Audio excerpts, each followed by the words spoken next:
Hi traders, this is Steve here from Sure Trading again for another little analysis video. Today we're going to be looking at MEI or Mediclinic International, and we're going to decide whether or not it's a good investment for you. Just before we start, as always, I just want to make clear that I'm not a financial advisor, neither is Sure Trading, and everything that I say in this video must be just seen as my opinion and not financial advice. If you like the content that you've been seeing on our YouTube channel, please like the video and subscribe to our channel.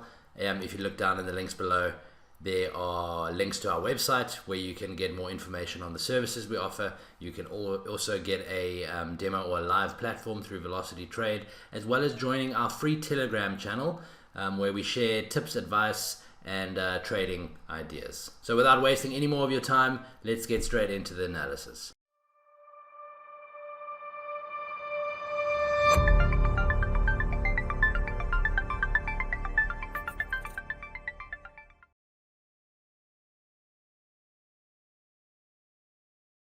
As always, we start on their website, mediclinic.com, just to get an idea of what the company is all about.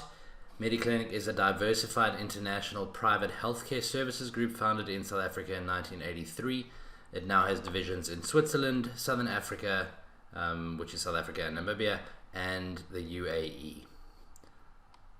If you have a look down below here, you see they have 74 hospitals, 5 subacute hospitals, 2 mental health facilities, day clinics, outpatient clinics. They have 33,000 employees and 600,000 inpatient admissions. So let's go look at the chart and see what the technicals are telling us. Okay, as always, we have a week chart time period.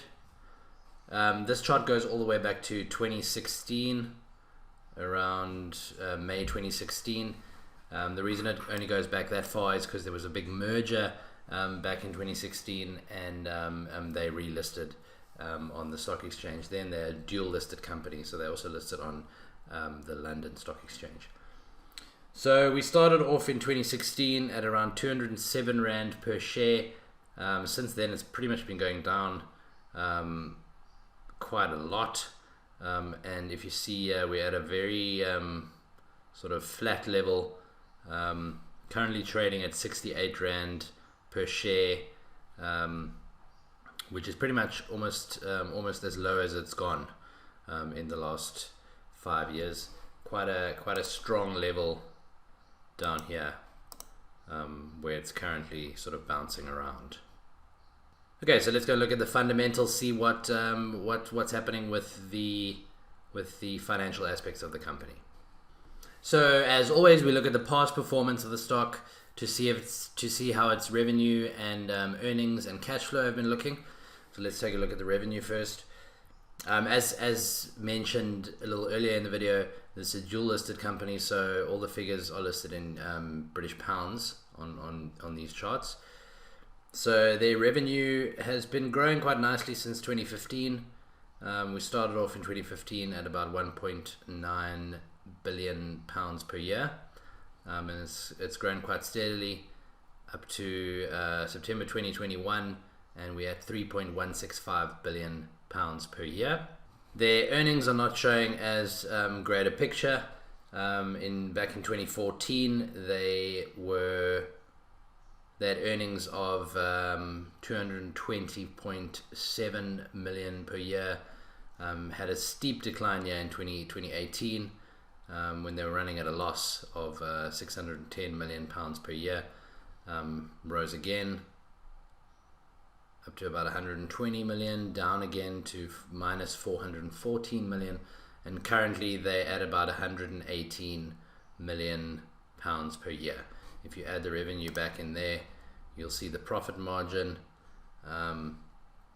They were unprofitable in 2018, 19.2% loss in that period. Slightly profitable again in 2019, went down again, and currently they have a 3.7% profit margin, which is not an amazing profit margin at the moment.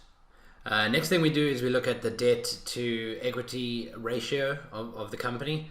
Let's start with the debt over here.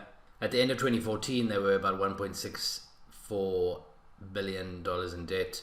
It's been pretty stable, haven't really gone above the 2 billion mark. Currently their debt's a little lower than it has been in the past couple of years.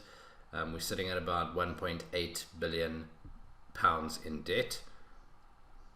If you add the equity onto this, you can see the equity grew quite nicely up until 2017, and then it's been on a slow sort of downturn since then.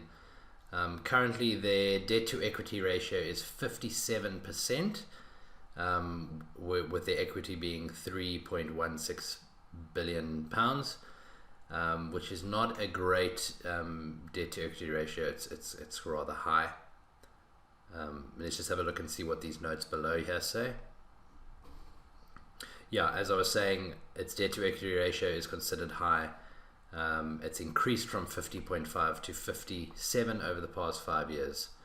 However, their debt is well covered by their cash flow, and their interest payments are well covered. And then finally, we take a look at the intrinsic value of the share versus what would be considered a fair value. As you can see here, this is a good sign. It's 45.9% undervalued. The current price is at 68 Rand 32, and according to the analysis of this website, they would consider a fair value would be 126 Rand and 21 cents. Let's go back to the chart and see where the fair value is in comparison to where it is at the moment. So the fair value would be at about 126, which is somewhere around this level over here.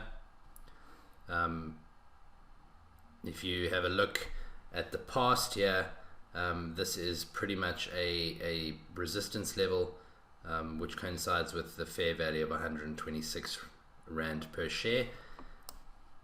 So there's quite a nice little room for growth up to this point over here. The price would have to pretty much double in order to get to what would be considered a fair value. Having said this about Mediclinic, I think I would still give it a little bit of time before I jump into an investment on this company. There's a few red flags based on the financials that I would like to sort of get sorted out first before putting this into my long-term investment portfolio. So let's go and have a look at what we are going to be looking at next time.